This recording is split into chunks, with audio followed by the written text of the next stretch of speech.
Ilmuwan memprediksi badai matahari dahsyat kemungkinan akan menyambangi bumi dalam waktu dekat. Ini berawal dari teleskop milik NASA yang menangkap solar flare atau kobaran api matahari terbesar dalam beberapa tahun terakhir. Masih dalam suasana menyambut tahun 2024 ini, ada sebuah kabar yang cukup kurang mengenakan dan berhubungan langsung dengan bintang kita atau matahari. Jadi, pada tanggal 14 Desember 2023 kemarin, melalui pengamatan menggunakan wahana antariksa satelit Solar Dynamic Observatory, NASA mendeteksi adanya suar matahari yang diklasifikasikan sebagai suar X2.8. Kemudian, pada malam tahun baru kemarin, para ilmuwan juga mendeteksi adanya suar matahari besar-besaran yang mendorong para pengamat luar angkasa hingga mengeluarkan peringatan kepada pengguna radio berfrekuensi tinggi.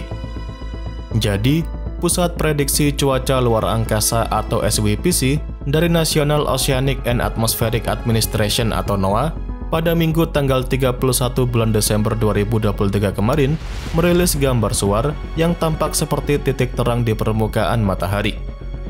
Suar matahari ini adalah letusan energi matahari yang umumnya berlangsung dalam hitungan menit hingga jam. Dan suar matahari yang terlihat pada hari Minggu malam tahun baru kemarin dikategorikan sebagai suar X5. Nah, dalam hal ini, pihak NASA mengklasifikasikan suar matahari ini berdasarkan kekuatannya. Dan hal ini juga mirip dengan kategorisasi gempa bumi. Skala tersebut mencakup kelas B, kelas C, kelas M, dan kelas X, dan pada setiap huruf tadi akan mewakili peningkatan energi yang keluar 10 kali lipat.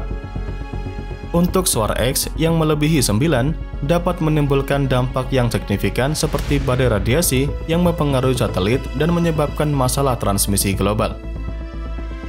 Terakhir kali suar kelas X ini pernah tercatat pada tahun 2003 dengan kategori suar matahari yang mencapai hingga X45.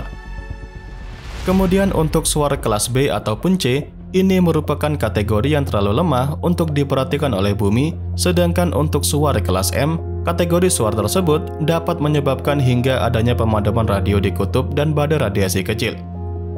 Kemudian, untuk suar X5 yang terjadi baru-baru ini, meskipun lebih kecil dari rekor pada tahun 2003 silam, namun tetap saja itu merupakan suar matahari yang terkuat sejak September 2017. Suar tersebut mempunyai kekuatan untuk mempengaruhi sinyal radio frekuensi tinggi dan dapat menyebabkan degradasi atau kehilangan sementara di sisi bumi yang diterangi oleh matahari. Kemudian selain itu tadi, pihak NOAA juga mengingatkan jika aktivitas matahari diperkirakan akan meningkat. Saat matahari melanjutkan siklus matahari yang ke-25, aktivitas matahari dan CME atau lontaran massa korona matahari diperkirakan akan meningkat sepanjang tahun 2024 ini. Menurut NOAA, siklus matahari adalah periode 11 tahun ketika matahari membalik kutub magnetnya dan akan memicu cuaca luar angkasa seperti suar matahari dan CME tadi. Jadi pada intinya, akan ada ledakan plasma dan bahan magnetis dari matahari yang dapat mencapai bumi hanya dalam waktu 15 hingga 18 jam saja. Dan dari semua itu tadi, apakah itu berbahaya bagi bumi? Jadi, lontaran massa korona matahari atau yang dikenal sebagai CME tadi memang dapat memiliki dampak yang signifikan terhadap lingkungan luar angkasa dan juga dapat mempengaruhi aktivitas di bumi. Namun, yang harus kalian ingat, tidak semuanya berbahaya bagi manusia. CME adalah pelepasan besar partikel bermuatan dan gas panas dari atmosfer matahari. Jika arahnya memang terarah ke bumi, CME dapat berinteraksi dengan medan magnet bumi dan menghasilkan efek geomagnetik yang dapat mempengaruhi sistem satelit, komunikasi radio, dan sistem kelistrikan. Dalam beberapa kasus ekstrim yang pernah tercatat, CME yang kuat dapat memicu badai geomagnetik yang dapat merusak sistem komunikasi dan listrik di bumi. Namun dampak ini lebih terasa di ketinggian atmosfer dan tidak berdampak langsung pada kesehatan manusia. Selain itu, berbagai satelit dan stasiun luar angkasa seperti ISS telah dilindungi oleh peralatan khusus dalam mengurangi resiko kerusakan akibat paparan radiasi tingkat tinggi selama periode aktivitas matahari yang sangat tinggi itu. Jadi secara umum, sementara CME dapat menciptakan tantangan teknis dan operasional di sektor luar angkasa dan komunikasi, sebenarnya mereka tidak langsung berbahaya bagi manusia di bumi dalam arti fisik. Namun, tetap saja ya, perhatian terus-menerus terhadap aktivitas matahari dan peringatan dini tentang potensi CME ini juga penting untuk menjaga berbagai sistem teknologi serta infrastruktur yang rentan terhadap dampak luar angkasa tersebut. Nah, masih berbicara mengenai badai matahari, sejarah mencatat adanya peristiwa bernama Carrington Event atau badai matahari yang sangat kuat dan terjadi pada tanggal 1–2 September tahun 1859. Peristiwa ini dinamai sesuai dengan Richard Carrington, seorang astronom Inggris yang pertama kali mencatat dan mengamati fenomena tersebut. Peristiwa Carrington Event ini dikenal sebagai salah satu badai matahari terbesar yang pernah terjadi di bumi.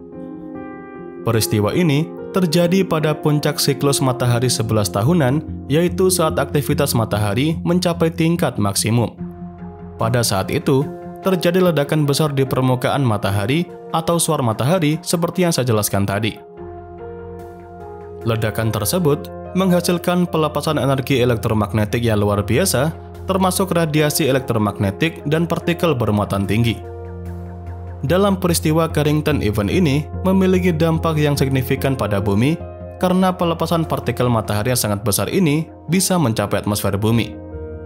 Fenomena itu memicu badai geomagnetik yang sangat parah, bahkan sejauh ini masih menjadi yang paling kuat. Nah, selain itu, dampak utama dari badai geomagnetik matahari ini adalah peningkatan intensitas aurora atau cahaya utara dan selatan. Pada peristiwa Carrington ini, aurora bahkan terlihat di lintang yang jauh dari kutub, bahkan di wilayah yang biasanya tidak mengalami aurora. Semisalnya aurora terlihat di lintang rendah seperti Kuba dan juga Italia.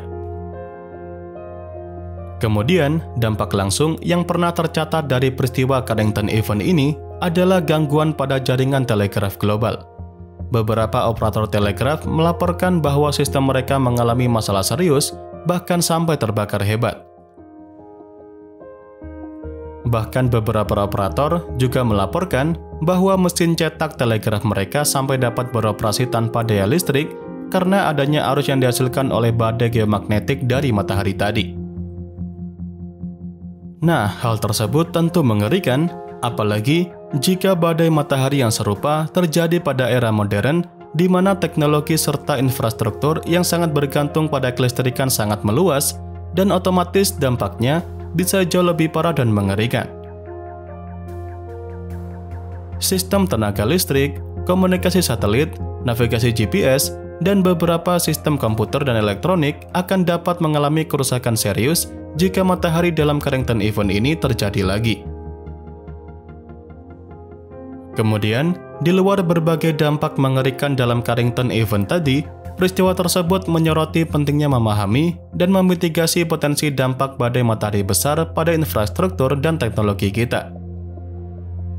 Sejak saat itu pun, penelitian dan pemantauan terus dilakukan untuk memahami fenomena ini dan mengembangkan strategi kesiapsiagaan dan perlindungan.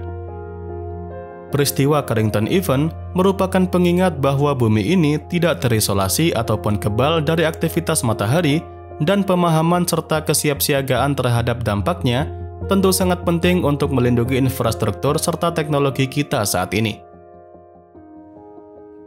Nah, pada intinya, seperti yang saya sampaikan tadi, suar matahari yang dideteksi oleh para ilmuwan saat ini mencapai X2.8 dan X5.